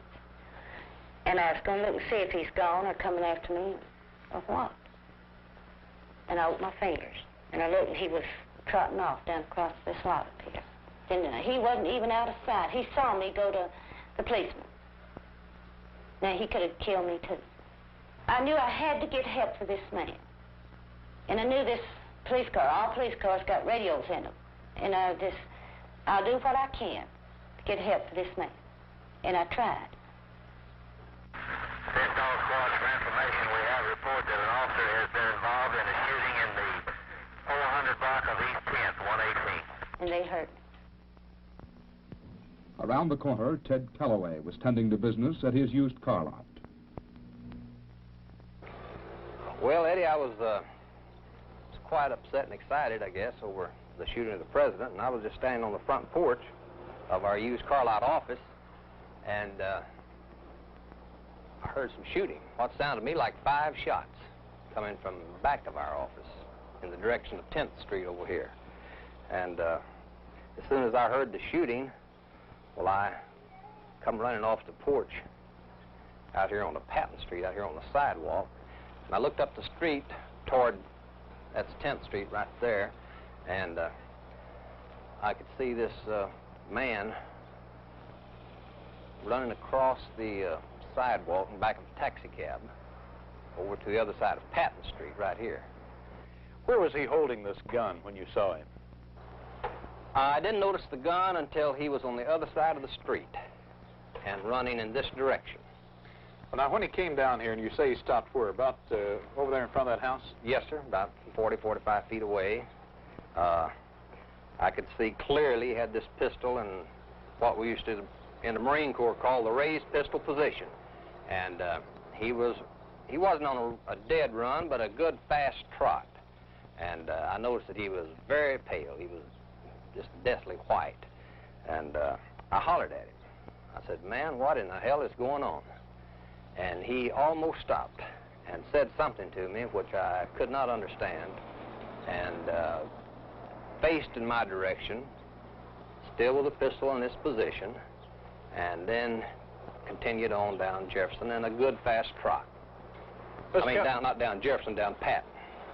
What did you do, Mr. Calloway, after this man ran around the corner? Where did you go? I ran down in the direction of the shooting, down toward Patton and 10th Street, and when I rounded the corner, I could see a squad car there. And by this time, there's 2 or 3 or 4 women had gathered around, and I saw Officer Tippett laying in the street. I could tell by looking at him that he was dead. He was laying on his pistol. He had drawn his pistol. His strap on his holster was unsnapped, and I imagine that he had drawn his pistol while he was falling because he was laying under his left side. So I took the pistol from under him and laid on top of the hood of the squad car And then I ran to the squad car and called in on the radio and told them that an officer had been shot. And they said that someone else had already reported it, so for me to stay off the air. A witness to the murder, a witness to the murderer's flight. This is what Mrs. Markham and Mr. Calloway say they are. Does the Warren Commission believe them? And what have the other questions raised? When Oswald left the boarding house, where was he heading? Why did policeman Tippett stop him? Or was it Oswald who stopped Tippett? Was it really Oswald who shot Tippett? If so, why? After the Tippett shooting, Lee Harvey Oswald remained free, but he remained hunted. What happened to him next, the Warren Commission and CBS News learned from the two people most instrumental in hunting Oswald down. One of them was a clerk at a shoe store, his name Johnny Brewer. The other was a policeman, Nick McDonald. Oswald had taken off down a side street and across a back alley, pausing, it is claimed, to reload his revolver. He knew the hunters were closing in. Police cars seemingly were everywhere. Notify Warren that we have an officer involved in a shooting at 10th and Patton. We don't know the extent of it yet. 254 is clear. Can I help you? Yes, 254 report to Hines and 5200 block. What code? Code 1. 10-4. Johnny, when was the first time you saw Lee Harvey Oswald? Saw him at Friday afternoon, November 22nd. He walked into the lobby of my store. How far in did he walk out there, John? Just a few feet. He was standing right about where those tennis shoes are right there, just about 5 feet from the door there.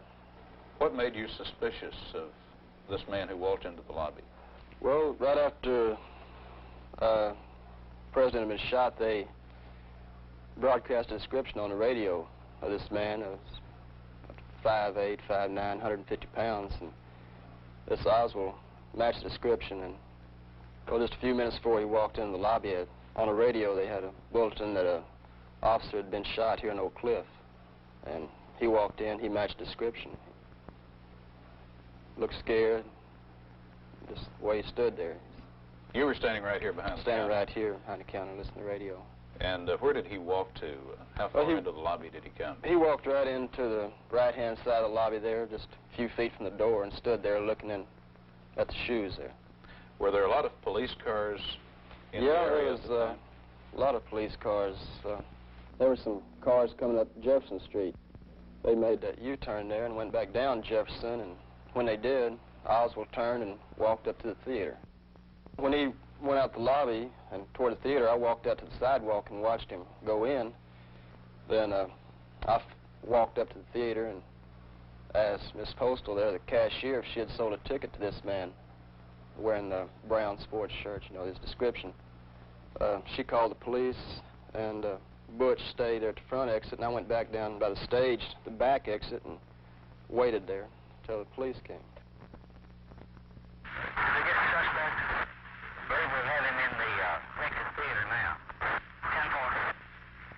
What happened when the police came?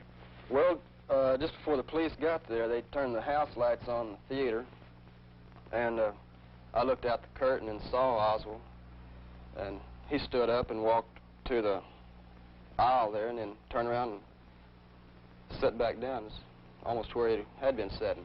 And then I heard this noise outside and opened the door, and the police grabbed me and asked me what I was doing there, and I told them. And they asked me if the man was still in the theater. I said yes. They asked me to point him out, so three other policemen and myself walked out and pointed to him, and Officer McDonald, he was the first one to him. He approached him, and Oswald stood up. Well, I entered the theater from the curtains on the left side of the screen, and the Johnny Brewer from the shoe store and a couple other officers on the stage, and he had pointed into the direction of the rear of the theater and said that was a man that we were looking for, sitting at the rear of the theater alone. And I spotted the man that he was talking about. Did you have your gun drawn? No, I didn't. And as I walked up to the aisle, Oswald was sitting in the second seat, the third row from the rear, the second seat from the right center aisle. This seat right over here? This seat right here. What happened then? Well, let me let you use my pistol. Okay. And go through it a little bit. Make sure it's empty so okay. Won't have an accident. And he had it tucked in his belt on the right side. Like this? Yes. Of course, he had that shirt over it, but that will suffice. He was wearing a brown sports shirt, is that right? Yes, and he was sitting in that seat there with his hands in his lap. And as I walked up to the aisle, I turned in the aisle, I said, "Get on your feet." And he stood up immediately. He brought this right hand up to his chest. Did he say anything when you... As he was bringing his hands up, he brought the other one up to eye level. He said, "Well, it's all over now." At that time, I was reaching this way, and his hand got in front of mine, owned a pistol. My hand grabbed the pistol in this manner, and he hit me with that left hand to the nose. And when he did, I came back and hit him like this. He snapped the pistol. I turned the pistol around, and I got my hand on the butt. Came over like this. I was holding him with this hand. I handed this pistol to an officer that was out in the aisle. Officer McDonald, I've always heard that the gun that Lee Harvey Oswald had in his hand misfired. Is that correct? Well, it didn't actually misfire. If you'll copy it, I'll show you the position my hand was in whenever it snapped on me. The fleshy part of my hand between the thumb and forefinger was between the hammer and the firing pin hit the skin and then struck the primer, which slowed the action down. It sort of pinched that fleshy part of my hand in there. So actually your skin got between the hammer and the primer? Yes, and it didn't get the full force of the firing pin. Consequently, the shell didn't go off. And I believe that's what saved my life. Had you ever seen him prior to this day here in the state? Never in my lifetime.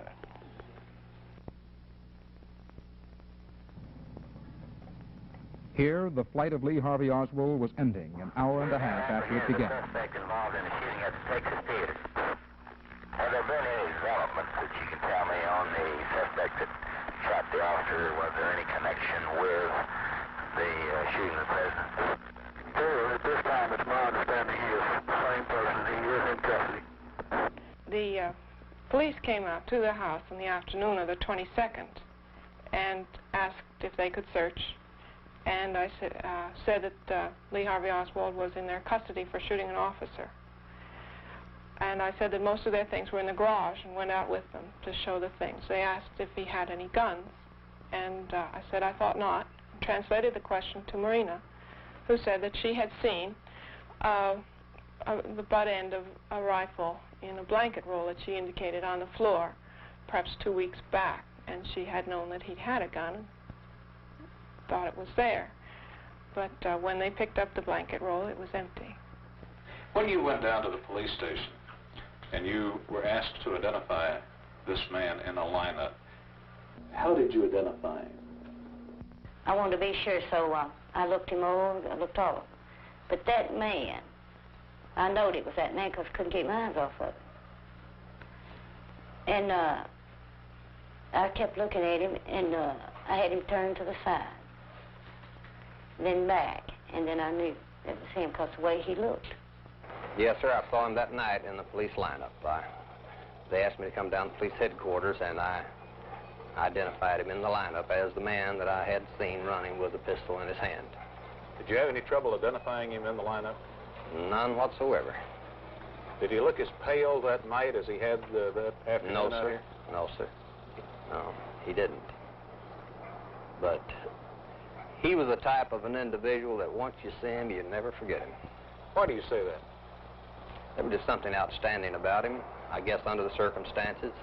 I paid especially close attention to him, especially him with that gun in his hand, you know. But I had no trouble at all in picking him out of the lineup.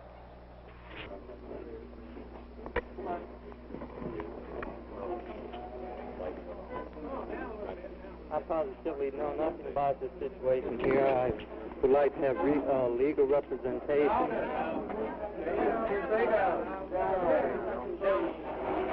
Well, I was questioned by a judge. However, I protested at that time that I was not allowed legal representation during that very short and sweet hearing. I really don't know what the situation is about. Nobody has told me anything except that I'm accused of murdering a policeman. I know nothing more than that, and I do request someone to come forward to give me a legal assistance. Did you kill the president? No, I have not been charged with that. In fact, nobody has said that to me yet. The first thing I heard about was when the newspaper reporters in the hall asked me that question. You have been. Sir? You have been. Okay, man. Okay. How did you do in Wrightsville?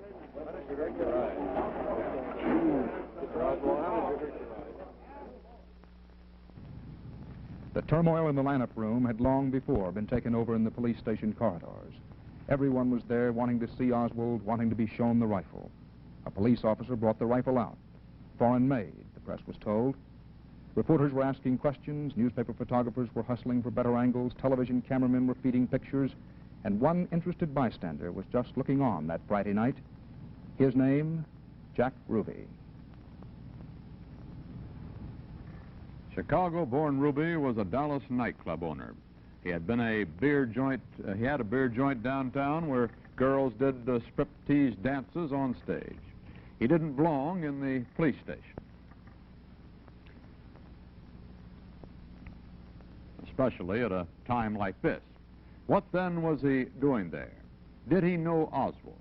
Two more questions for the Warren Report to answer. These scenes we have witnessed, the scenes of Oswald being interrogated, exhibited, harried by policemen, cameramen, and reporters, these led the Warren Commission to still another question. How was Oswald treated in jail? Was he given all his civil rights? In Dallas, Eddie Barker asked that of the man most responsible, Police Chief Jesse Curry. Was Lee Harvey Oswald granted all of his civil rights during his confinement in the city jail? Yes, sir. I believe that he was. We did have some calls from outsiders as to whether or not he was being accorded his civil rights. And we contacted the head of the Dallas Bar Association at that time was Lewis Nichols. And he, well, I believe that he was one of them that called and said they had had some inquiries. And so we invited him to come down and talk to Lee Harvey Oswald. He didn't appear to be scared. He didn't appear to be fearful. He seemed to know, at least as far as I could tell, that at some point, if he wanted a lawyer, he'd get one. And if you can observe a man in jail as to whether he's scared or not, he didn't appear to be scared to me. Maybe I was more scared than he was being there, but in any event, he was quite calm. He discussed his problems, and when I concluded my interview with him and satisfied myself that no one was mistreating him and that he hadn't asked for a lawyer and he could get one if he wanted it, why, as I was leaving, why, he reclined back on his bunk and lay back down there with his hands behind his head looking up. And that was the last I saw him. Unfortunately, Oswald's need for a lawyer soon ended. Instead of law, there was one man's impulse, or one man's plot, or the climax of a conspiracy. More questions for the Warren Commission to answer in just a few moments. The next day, Sunday, Oswald, as required by Texas law, was being transferred from the city jail to the county jail. As all the world knows, and as much of America witnessed, the man who had shown up Friday evening showed up again.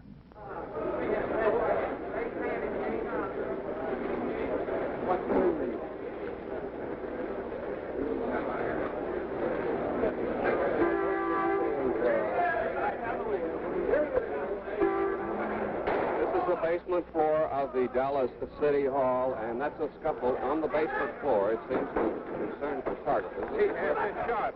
Oswald has been shot. Lee Oswald. It is now 15 seconds after 6:30 p.m. Eastern Daylight Time, Sunday, September the 27th. As of this moment, the report of the President's Commission is public record. For the next half hour, we will search it for answers. First must come the answers to the two great overriding questions. Who killed John F. Kennedy? The Commission answers unequivocally Lee Harvey Oswald. Was Oswald acting alone, or was he a member of a conspiracy? The commission answers he acted alone. But such answers of themselves carry no conviction. They must be buttressed by incontrovertible evidence. And in supplying that evidence, the commission was obliged to answer a host of lesser questions, those posed earlier in this program, as well as others raised by the commission itself in the course of its investigation. Could it be shown, beyond a reasonable doubt, for example, that the weapons used in the murders of President Kennedy and Officer Tippit were the rifle and gun owned by Oswald? The report cites evidence that Oswald owned the murder rifle. The mail order purchase slip for that rifle was in his handwriting. Marina Oswald testified he owned the rifle. She photographed him holding it with his camera. Oswald's palm print was found on a surface of the gun. Equally detailed evidence linked Oswald with the revolver that killed Officer Tippit. Why did Oswald break his routine and go home to Irving on a Thursday night? Well, again, the commission's answer is unequivocal. He went home expressly to get the rifle he had secreted in the garage. He had at least an hour to do it, and Mrs. Paine says that late Thursday night she found the light burning in the garage. And, says the commission, it was that rifle, disassembled, which he carried in a paper parcel into the Texas School Depository building Friday morning, the parcel he called Curtain Robbers. The shots, all the shots, came from the Texas School Depository, says the report. It cites evidence like that of Hank Norman earlier in this program. Well, I was looking out the window, and the first shot was fired. Well, I didn't think much of it because it kind of, shook the building a little bit. Really. It was just that powerful. Then after the second shot was fired, well, I saw the people. They were all falling on the ground, and I told one of the fellows, I said, that shot came from this building. And then by the time I got to the third shot, and one of the guys told me, said, I believe you're right, man. I said, I know it did. And then I could, also hear the hulls, empty hulls, cartridges hitting the floor, and I could hear the rejection of the rifle, or whatever it was. And the first thing we thought is, we better get out from there, because I know I didn't want to be involved in anything like that, because I didn't have anything like that on my mind. I mean, I was... According to the commission report, the experiment with the shells and rifle was repeated for members of the commission. All 7 of the commissioners clearly heard the shells drop to the floor. Painstaking second-by-second reconstruction of the assassination and analysis of the wounds shows unmistakably, the commission says, that all the bullets came from that window. Quote, the cumulative evidence of eyewitness, firearms, and ballistic experts and medical authorities demonstrated that the shots were fired from above and behind President Kennedy and Governor Connally, more particularly from the 6th floor window of the Texas School Book Depository building, end quote. And the commission cites a wealth of evidence, including an eyewitness we heard earlier, putting Lee Harvey Oswald in that window. I looked directly across and up, possibility at a 45-degree angle, and this man, same man I had saw prior to the president's arrival, was in the window and taking aim for his last shot. After he fired the last or the third shot, he didn't seem to be in a great rush, hurry. He seemed to pause for a moment to see if for sure he accomplished his purpose, and he brought the gun back to rest in upright position as though he was satisfied. The commission believes that Oswald probably fired 3 shots, but that only 2 struck home.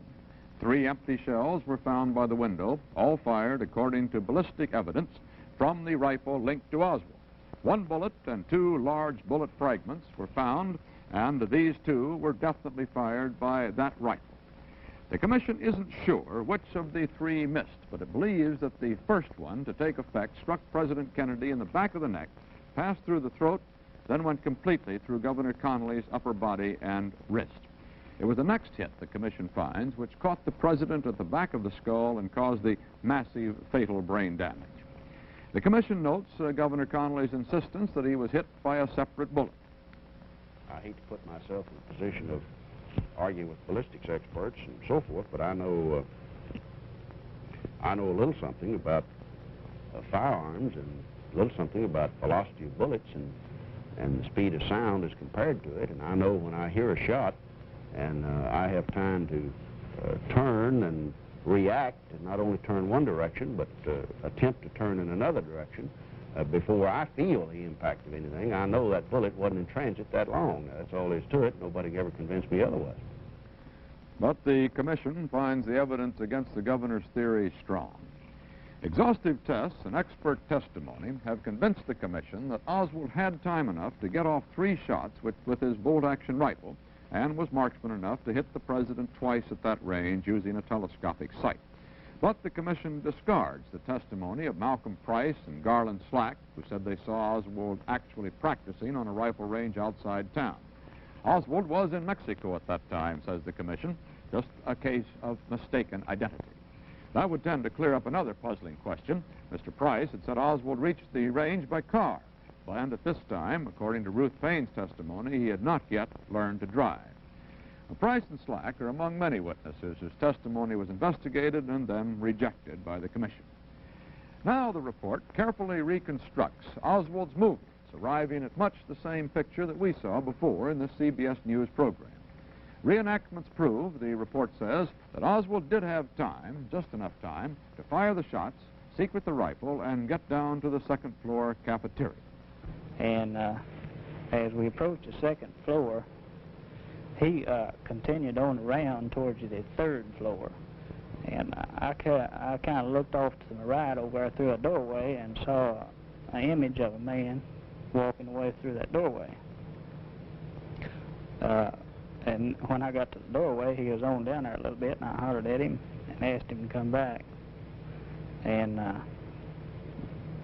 so as he approached me, this building manager, who is Mr. Truly, later I found out his name, and I turned around and asked him if the man worked for him and if he knew him. And he said, yes, said he works for me, and I know him. And at that time, the man never did say anything. I never did say anything further to him. I turned around and went on up the stairs to the 3rd floor. And this man that you saw later turned out to be Lee Harvey Oswald. Yes, sir, he did. An official reenactment showed that Oswald could have gotten from the window to the lunchroom in 1 minute, 14 seconds. And the report goes on, quote, the minimum time required by Patrolman Baker to park his motorcycle and reach the lunchroom was within 3 seconds of the time needed to walk from the southeast corner of the 6th floor down to the stairway to the lunchroom. The time actually required for Baker and Truly to reach the 2nd floor on November 22nd was probably longer than in the test runs. Now, the building itself, the commission reports, was not sealed off until at least 7 minutes after the assassination. Oswald had time to get out. The report finds no time discrepancy. Also, the commission says Oswald had time enough to get to his boarding house by bus, taxi, and foot. Where was he going when he left the boarding house? Well, the commission doesn't know, but it does say, quote, his general description was similar to the one broadcast over the police radio, and that policeman Tippett did stop Oswald, not the other way around. Did Oswald shoot Tippett? Definitely, says the commission. 9 eyewitnesses placed Oswald at the scene of the crime. 2 actually saw him commit the murder. 1 was Mrs. Martin. This man came over to the police car, folded his hands like this, leaned over in the police car, stayed there just a very few minutes. They got back, put his hands down, taking back 2 steps back, and this policeman calmly opened the car door. He calmly crawled out of this car and started around in front of the car. Whether he had a gun, I don't remember that, in his hand. And just as he got even with the front wheel, this man shot him across the hood of the car. This footnote, the commission is satisfied that it was Lee Harvey Oswald who tried to kill General Edwin Walker on the night of April 10th, 1963. We come now to the second overriding question the Warren Commission must answer. Was there a conspiracy against the life of John F. Kennedy? On page 21, it is stated, and we're quoting here from the Commission report, the Commission has found no evidence that either Lee Harvey Oswald or Jack Ruby was part of any conspiracy, domestic or foreign, to assassinate President Kennedy.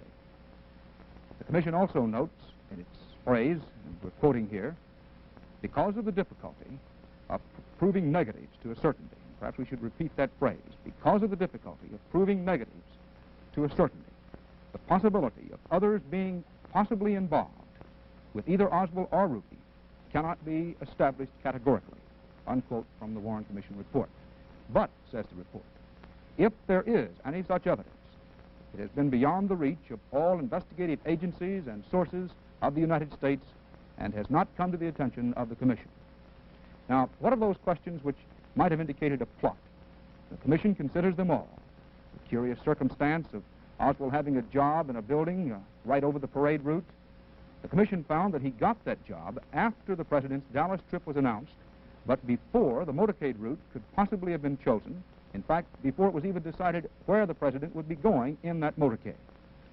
Now, the report examines Oswald's trip to Russia, his attempted trip to Cuba, his attempt to start a chapter of the Fair Play for Cuba Committee. And the report concludes that these were manifestations of Oswald's own warped and dissatisfied personality. Quote, the Commission has found no evidence to show that Oswald was employed, persuaded, or encouraged by any foreign government to assassinate President Kennedy. And despite Marguerite Oswald's testimony, the report adds there was nothing to support the speculation that Oswald was an agent, employee, or informant of the FBI or the CIA or any other governmental agency. Where then did Oswald get the money to pay back the State Department? The Commission made a detailed study of Oswald's income and outgo. It says that he lived frugally, had nothing but coffee for breakfast, a sandwich for lunch, and that he could have saved that amount of money. Now, what about the passport he got in one single day? The Warren Report says this is routine time and that Oswald was handled routinely. Now, as for learning Russian in the Marine Corps, the Commission says he did this entirely on his own. Now we come to a part of the story that I remember vividly. The questions, why was Ruby at the jail on Friday night? Did Ruby know Oswald? The Warren Commission exhaustively probed reports that Ruby and Oswald had been seen together before the investigation. Says the study, in all but a few instances where the Commission was able to trace the claim to its source, the person responsible for the report either denied making it or admitted that he had no basis for making the original allegations.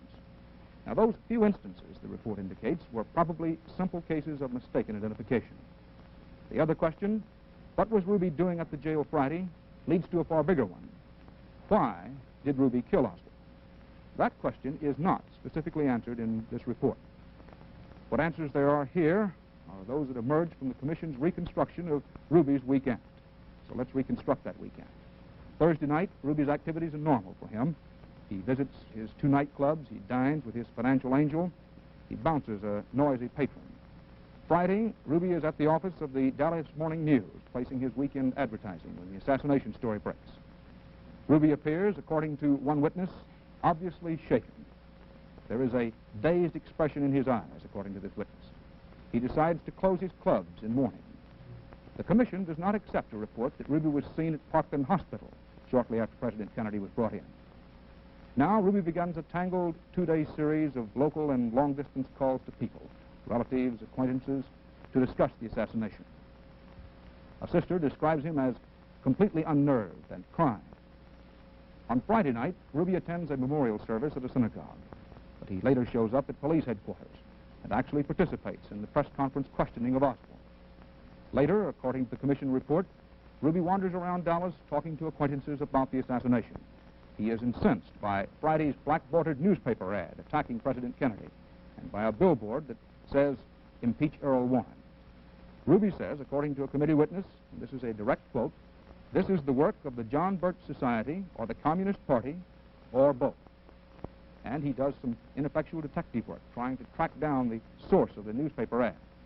Incidentally, the Commission says that this ad was the work of some independent right-wingers who had big plans for infiltrating the existing far-right movements and taking them over for their own profit. On Saturday, Ruby watches a rabbi eulogizing the late president on television. Then Ruby visits the scene of the murder. and he boasts to a friend that he's been acting like a reporter. Saturday night, Ruby is depressed again. He criticizes two other nightclub owners for staying open after the assassination. And Ruby says, "I've got to do something about this," though it's unclear whether he means the competition or the killing. Saturday morning, Jack Ruby's testimony to the Warren Commission says, and I quote, "I saw a letter to Carolyn, 2 columns, about a 16-inch area. Someone who had written a letter to Carolyn, the most heartbreaking letter." And continuing to quote Jack Ruby's testimony to the Warren Commission, "I don't remember the contents. Alongside that letter on the same sheet of paper was a comment in the paper that I don't know how it was stated, that Mrs. Kennedy may have come back to the trial of Lee Harvey Oswald. Suddenly the emotional feeling came within me that someone owed this debt to our beloved president to save her the ordeal of coming back." Unquote from Jack Ruby. A little later that morning, Ruby kills Lee Oswald. What happened to Lee Harvey Oswald in the Dallas police jail?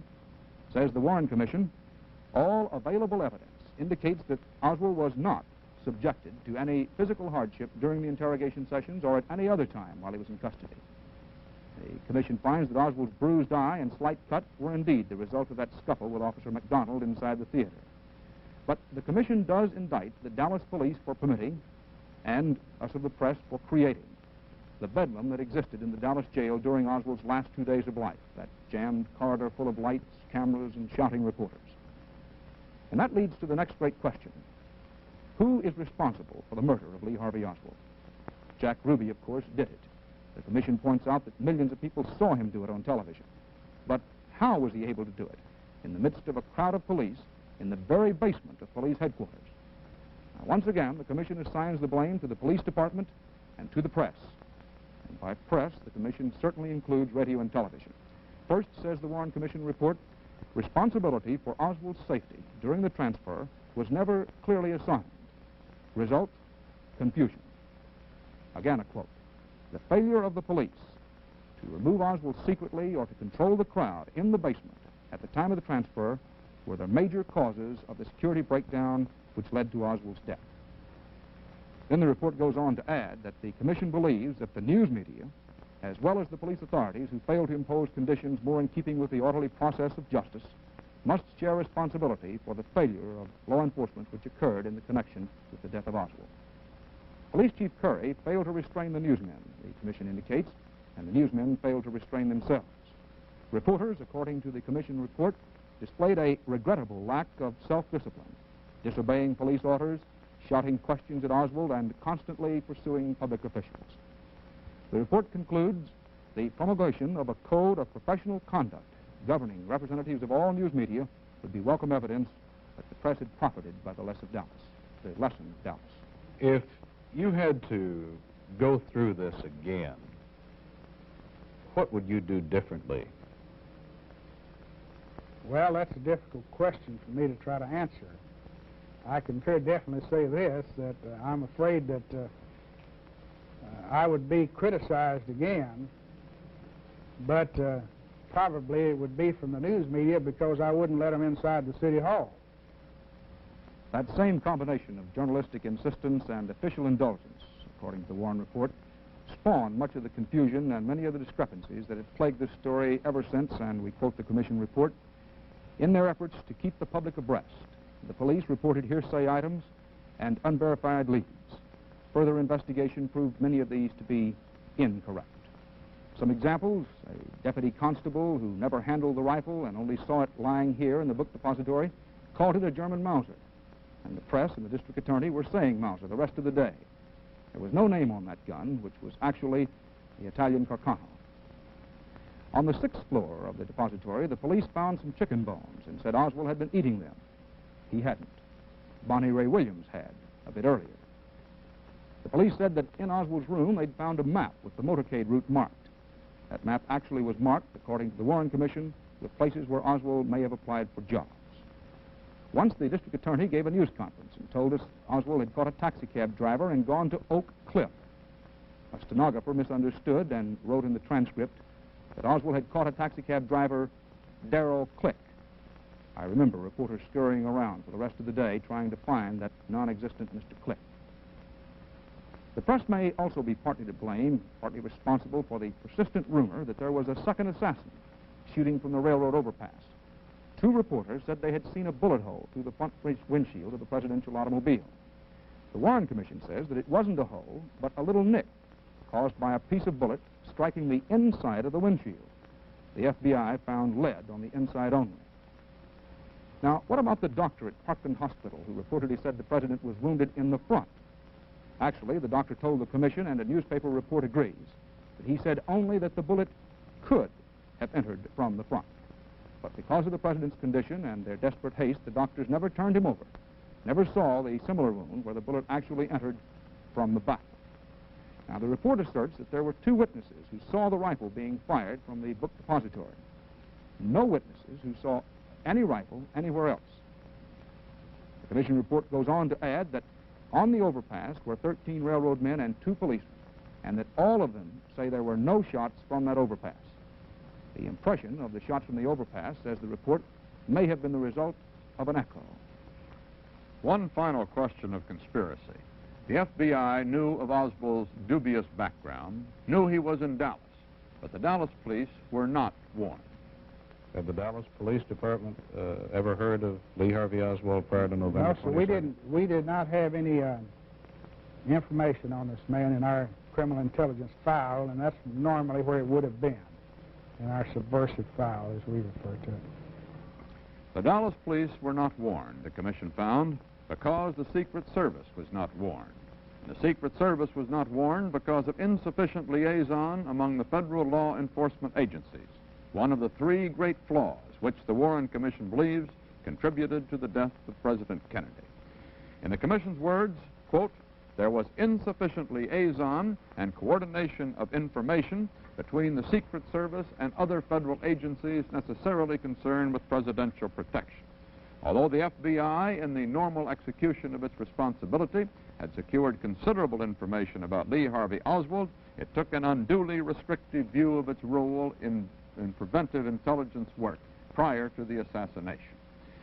A more carefully coordinated treatment of the Oswald case, the report goes on, by the FBI, might well have resulted in bringing Oswald's activities to the attention of the Secret Service. Continuing the quote, the criteria and procedures of the Secret Service designed to identify and protect against persons considered threats to the president were not adequate prior to the assassination. Continuing the quote, the effect the Secret Service largely relied upon other federal or state agencies to supply the information necessary for it to fulfill its preventive responsibility, unquote. In some respects, the commission says, advanced preparations for the president's trip were deficient. It lists failure by the Secret Service to spell out responsibilities of local police and others. Inadequate Secret Service procedures for spotting an assassin in the building, and poor seating arrangements in the presidential car. But the commission adds, within these limitations, the agents most immediately responsible for the president's safety reacted promptly at the time the shots were fired. And the commission warned soberly, consistent with their high responsibility, presidents can never be protected from every potential threat. So, says the commission, Lee Harvey Oswald shot President Kennedy, but apparently not as part of a conspiracy. Then why? The answer the commission suggests is largely psychological. Quote, the commission could not make any definitive determination of Oswald's motives. It has endeavored to isolate factors which contributed to his character and which might have influenced his decision to assassinate President Kennedy. These factors were his deep-rooted resentment of all authority, which was expressed in a hostility toward every society in which he lived, his inability to enter into meaningful relationships with people, and a continuous pattern of rejecting his environment in favor of new surroundings, his urge to try to find a place in history, and his despair at times over failures in his various undertakings, his capacity for violence, as evidenced by his attempt to kill General Walker, his avowed commitment to Marxism and communism, as he understood the terms and developed his own interpretation of them. This was expressed by his antagonism toward the United States, by his defection to the Soviet Union, by his failure to be reconciled with life in the United States even after his disenchantment with the Soviet Union, and by his efforts, though frustrated, to go to Cuba.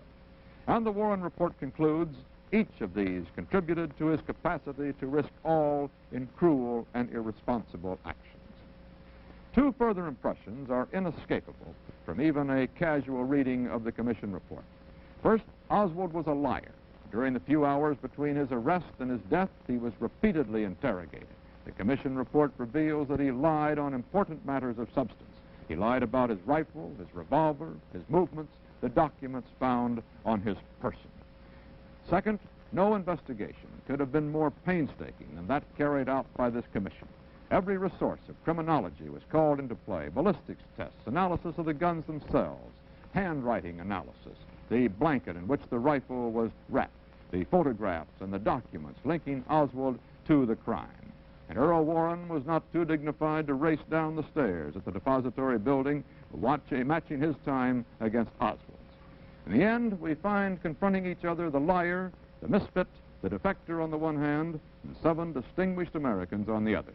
And yet, exactly here, we must be careful that we do not say too much.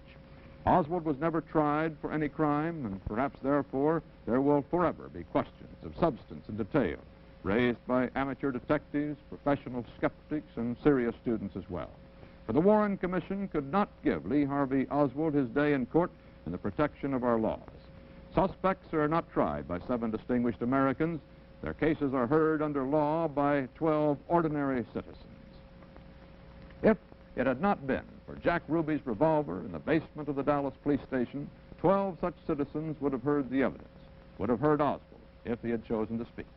That jury would have represented our judgments, our conscience, and in the end would have spoken for us. Now, we do not have that reliance. We must depend upon our own judgments and look into our own consciences. The Warren Commission cannot do that for us. We are the jury, all of us, in America and throughout the world. On Monday, November 25th, 1963, Lee Harvey Oswald was buried in a plain wooden coffin. As he was lowered into his grave, his secrets were buried with him.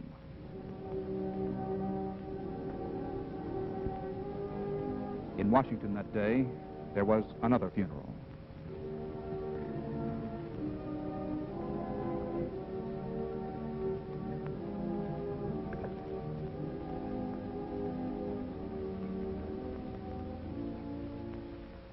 This has been a CBS News Extra. November 22nd and the Warren Report.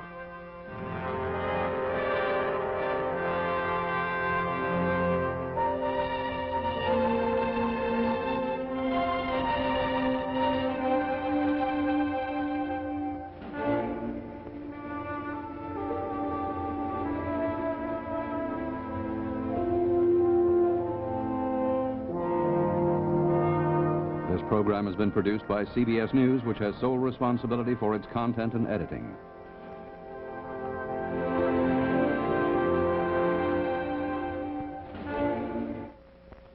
This is the CBS Television Network.